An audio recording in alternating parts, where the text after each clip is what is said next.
Hello student, I'm Anuradha Kadam and now we are going to see 8th Science 6th chapter Combustion and Flame. So actually we use the different kinds of fuel for various purposes at home, in industry or for running automobiles. So some names that if you are able to say that yes that we are using coal, we are using petroleum, we are using wood, or diesel, CNGs. So all these are the normally you are saying that we are using these fuels for burning or for means different kinds of fuels we are using at our home or in industries. But if you see burning of the candle and burning of coal, what is the difference in between? Yes, candle burns with a flame, whereas coal does not. So, similarly, you will find many other materials burning without a flame. So, in this chapter, we have to see a chemical process of burning and the type of flame produced during this process. So, first we will see exactly what mean by combustion. So, a combustion is a chemical process in which the substance react with oxygen to give off heat is called as combustion. And the substances that undergo the combustion is said to be combustible. So, combustible substances which burn in air to produce heat and light are called combustible substances. So, yes, it is also called as fuel, and the fuel may be solid, liquid, and gaseous. Sometimes light is also given off during this combustion, either as a flame or as a glow. So just see, if you see the example, so coal, wood, they are the solid combustible substances. If you consider the LPG, so the LPG is liquefied petroleum gas, so it is gaseous state, and kerosene or petrol, so these are the liquefied liquefied combustible substances. So these fuel may be solid, liquid or gaseous. Now, as we have seen combustion, so the combustion is a chemical process in which the substance react with oxygen to produce heat is called combustion, correct? And the substance which undergo combustion is called combustible substances. It is also called as a fuel. And the important thing that air is necessary for combustion. So just we will see the experiment or the activity by which we will understood this condition that air is necessary for burning. So fix a lighted candle on a table, put a glass chimney over the table and rest it on a few wooden blocks in such a way so that air can enter the chimney. Observe what happened to the flame. Now remove the block and let the chimney rest on the table. Again observe the flame. Then put a glass plate over the chimney and observe the flame again. So, if you observe carefully, you will find that the candle burns freely in A, means in condition A, where we have given the rest or the wooden blocks. Okay. So why it happened? Yes, because air enters the chimney from below. The candle stops burning in B because air does not enter the chimney from below. The candle does not burn in C because air is not available. So this experiment, this activity shows that air is necessary for burning.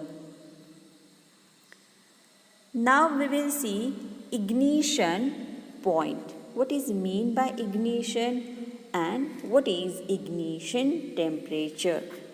So ignition is the minimum temperature at which a substance catches fire and burns is called its ignition temperature. A substance will not catch fire and burn if its temperature is lower than its ignition temperature.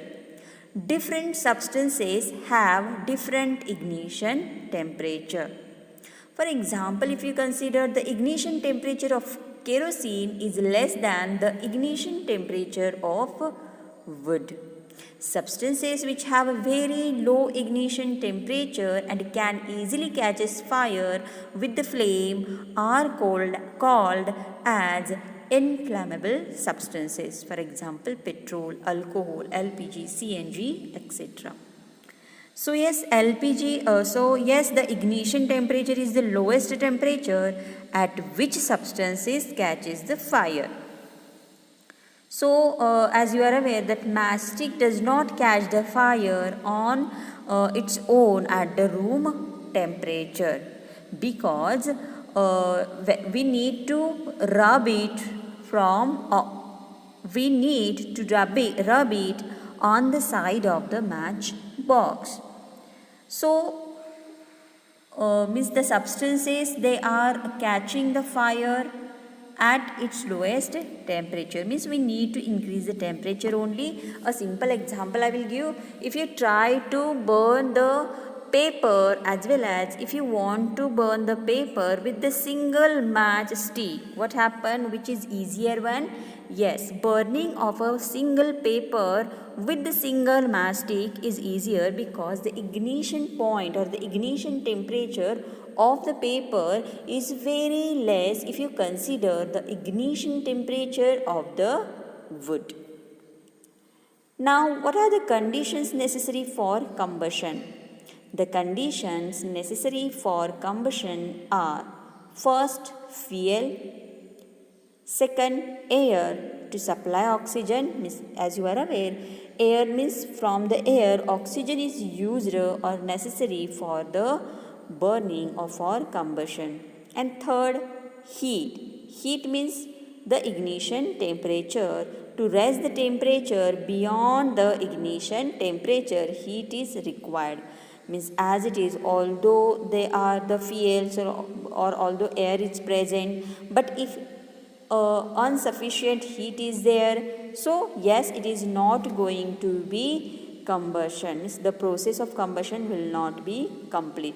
So a substance will not burn without one or more of these conditions. Means fuel, air and heat. Air means oxygen and heat means the ignition temperature. We need to raise the temperature up to its ignition point or the ignition temperature. Now, how we do control fire? So as just we have seen, the conditions necessary for producing fire are fuel, air means to supply of oxygen, and heat means to raise the temperature of the fuel beyond its ignition temperature.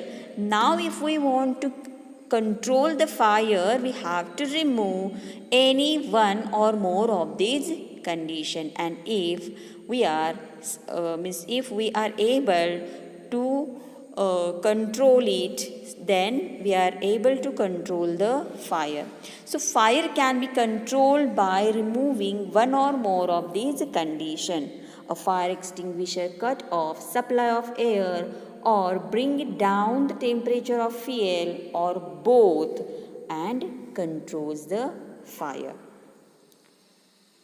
Now, methods of controlling fire. So which kinds of methods we are using? So the first normal method we are using, that by using water. Water is the most common fire extinguisher. It can be used only when material like wood, paper, etc. are on fire. Water cannot be used in electrical equipments or on fire because water conduct electricity and can harm those trying to put out the fire. So water cannot be used to put out oil and petrol fires because they float on the water and continue to burn. Means whenever we want to use the water for extinguish the fire, so first we need to understood what are the combustible substances are there. So if the material means if the materials like the wood or paper are on the fire, then only it is useful. Otherwise, if it is oil or petrol, so as you are aware, the density of the water is high, so the petrol and oil float on the water, and again that petrol catches the fire. So if such condition is there, then what we need to use? So at such conditions, by using carbon dioxide also we can control the fire. As you are aware, oxygen is required to burning, or oxygen is one of the important condition for the fire. So but carbon dioxide not helping to the burning process, or we can say it extinguishes more. So carbon dioxide is the best fire extinguisher to put out fire caused by inflammable materials like oil and petrol, and as well as the electrical equipments. Carbon dioxide is heavier than air and it covers the fire and cut off the supply of oxygen and puts out the fire. Carbon dioxide is stored at a high pressure as a liquid in cylinder.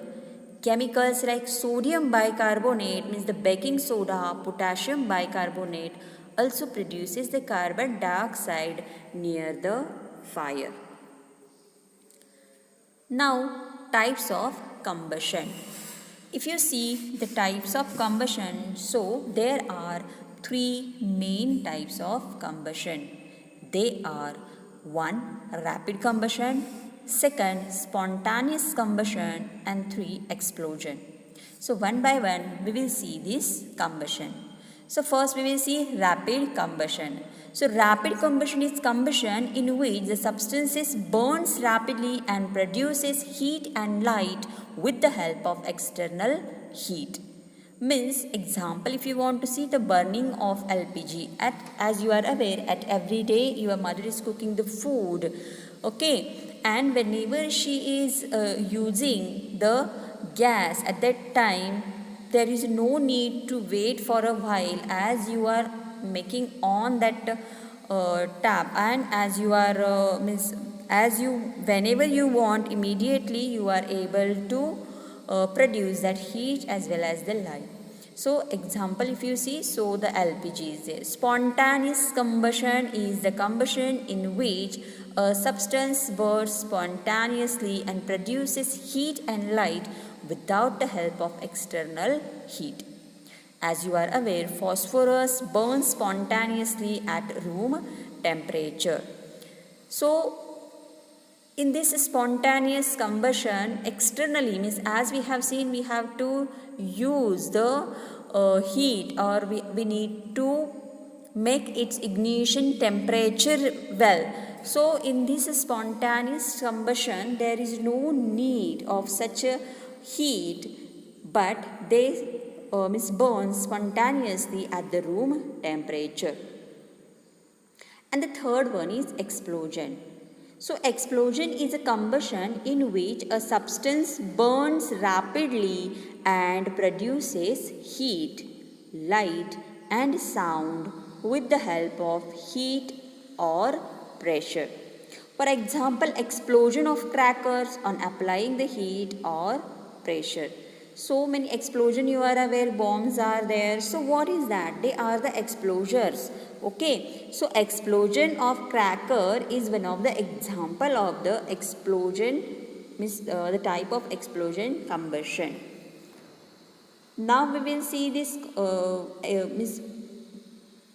now we will see the diagrams or the pictures for these types of combustion. So see first rapid combustions. So here the gas flames are there. We are no need to wait for a while. Immediately the gas, whenever you are on making on the gas and using the lighter, it will start to produce the flames. The another one is the spontaneous combustion. Here in the spontaneous combustion, the phosphorus burns phosphorus burns immediately at the room temperature. And the third one is explosion. In explosion, as we have seen, the crackers means there is a lot of pressure is used, and when the pressure is released, as you are aware, when you are giving when you are so many times you are using this cracker, so at that time this is the type of explosion. Now the next part is a flame.